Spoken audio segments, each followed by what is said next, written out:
So the other day, I just had my second viewing of Superman, and bro, it was even better the second time. Oh my god, time flies like crazy, man. I remember when those set photos came out originally, like of everybody in costume, and just from those alone, everybody knew that this movie was gonna be some flames. And now it's crazy. It's already been like a week since the movie came out, and on top of that, we're getting Fantastic Four next week. This is crazy, man. Okay, let's go ahead and actually talk about the movie, bro. That's why y'all are here, and I have to say, it was pretty good. It was pretty good.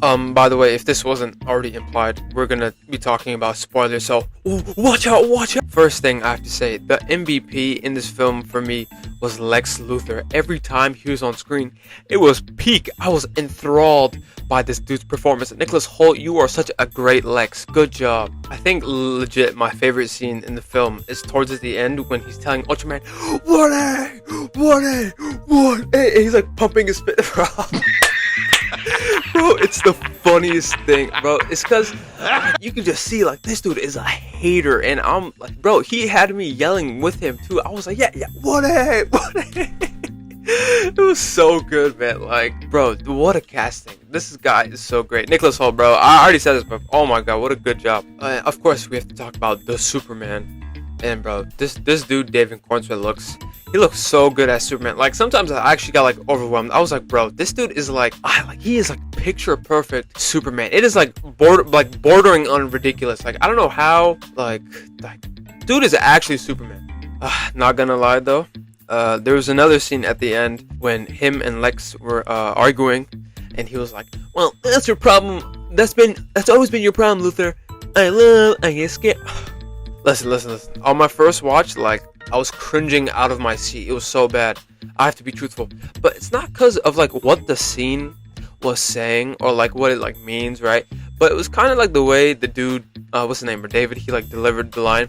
Or maybe it was the writing. I was just like, like, this is kind of on the nose. You guys, you know what I mean? Like we all know what Superman, like, what his ideals are and what he believes in. But he doesn't have to, like, come out and say this, like, so, like, you know, I get scared. That's what being human means. Like, dog, I think we understand. This has been your dilemma this whole time. Like, I think we get it. So, if you guys remember the last DCU video I did, you'll recall that I took a hot, steaming shit over Rachel Brosnahan, and okay, she did do a good job in this film, but there are so many moments in this film where she's just so annoying. You guys don't understand it. This is the only time in my life where I will advocate for domestic violence. There was too many times where if I was Clark, bro, I'd be like, nah, we gotta fight. There's no way. I would have slapped that bitch back to wherever she came from, bro. Goddamn Alaska, Colorado, White Wakanda, wherever, man. If her job was to be annoying, then fine. But bro, even David Cornsweet was getting mad at this chick, bro. So it's not just me. Hands down, the corniest performance in this movie, bro. That's just bars. The stunt and camera work in this film is nothing short of sublime, bro. Triple SSS tier. I literally cannot stress this enough. There was this scene. It was after Superman got exposed on the news, and he was like, "How the hell did they get that message?" And then he just booked it back to the fortress, and it was just so cool. Like, it made go like, damn, this dude is flying fast as shit. James Gunn, man, good job. Another scene was when you know how there's that one shot of him and Crypto like punching that dude, and then his teeth like came out, and then after that he like flew forward and the camera was like catching up to him. Oh, bro, it was so good. Like, he was just zooming and the camera was just following it. Bro, James Gunn. We need to talk, bro. How did you do this? This is great stuff. Okay. Here's like the one hot take I have for this movie, or maybe 1 out of 2 if I remember the second, or maybe I don't even have a second one. But people are unjustly hyping up Mr. Terrific. Listen.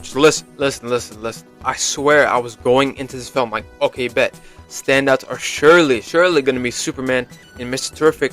James Gunn was gassing him up. People who watched the movie like beforehand were like, yeah, he's like the other main character. I was like, yes, let's go. But he was just like, okay, like, he was just fine. Like, nothing super crazy to warrant like all this hype he's getting online. Like, don't get me wrong, bro, I'm excited to see him in future projects, and especially for him to get his due because of how Marvel f***ed him over in X-Men. But I'm just not like getting the wave, bro. I'm sorry, I'm just not. I don't get it. And I can't lie, he was a little corny as well, bro. Him and Lois Lane. A big point of controversy. No, I'm just kidding. It's controversy. Surrounding this film is the changes they made. Not they, bro. What's his name? James Gunn. James Gunn made to Clark's biological parents, and I have to be fully honest. I might be kind of slow. When this got revealed, I was just like, oh, Lex like faked it or some shit, or like he fabricated it. But the movie kept going, and I was still just so confused to the point where I was just like, I just ignored it. I was like, what the f? I thought, okay, is this clearly not fake? Am I missing something? It wasn't until I got home that night and I went online and I realized like, oh, his parents actually did do that shit. I was like, oh, dang, I'm stupid, bro. And listen, all I have to say about that is that I don't even mind the change because we don't know how it's gonna play out or how they intend to use it for the future. And until then, my mind will be serene and open to new interpretations. That's how it should be. Okay, let's see what else. Okay, Justice Gang was pretty good. They're pretty good. Isabella Merced was there just to be hot. But high key, bro, James Gunn kind of sold, bro. Whenever she was in action or like whenever she was like doing hot girl stuff, why was she like screeching like that? Like why? I was like, what the f?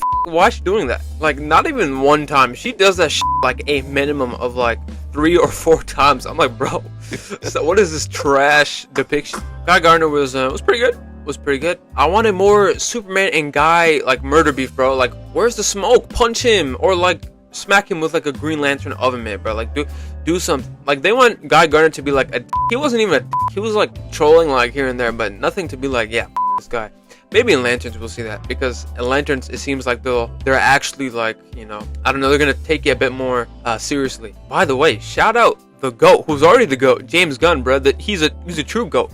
I see what he was doing with the whole like Jarhan Per conflict. That's my boy. That's my boy. He can say whatever he wants. I don't care. We understand my boy. He's the GOAT. The GOAT. Okay, so I said what I thought about Mr. Terrific earlier. Who else? Jimmy Olsen was really funny, but bro, listen, stop giving this dude all the he can't handle all that. Listen, if she needs a true man, a little younger man, she can call my line. You know, just you know what I'm saying.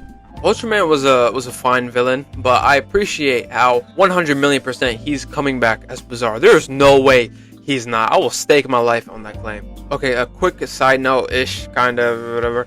I saw this interview of Nathan Fillion talking about Lanterns, and I'm kind of skeptical about like how they're gonna keep this whole universe totally consistent. Maybe that's not the right phrase, because like not the whole universe, because duh, like Superman and Clayface, like not even the same thing. But I'm talking about characters. Like, okay, basically this is what I'm trying to say. This dude Nathan Fillion literally goes on to say that as Guy Gardner in Lanterns, on his first day of shooting, he dropped more F-bombs in that show than he has in his entire career as an actor, bro. That's some crazy shit.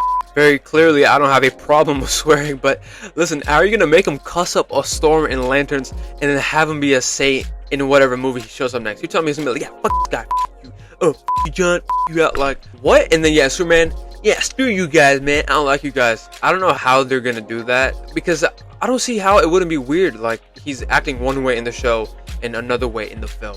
Come on. Also, again, I'm not sure if it was confirmed beforehand, but I think this just confirms that Lanterns is going to be TVMA. I will be there. This is what we need, bro. Yes! Okay, speaking of TV, Peacemaker Season 2. Dude, James Gunn is underselling the living out of this show. I'm being so serious. I think we underestimated how much Season 2 is going to connect to Superman. Like, not only is there several threads from Superman that lead into Peacemaker, not only does it probably just definitively wrap up the DCEU, bro, it's gonna be setting the stage for the future.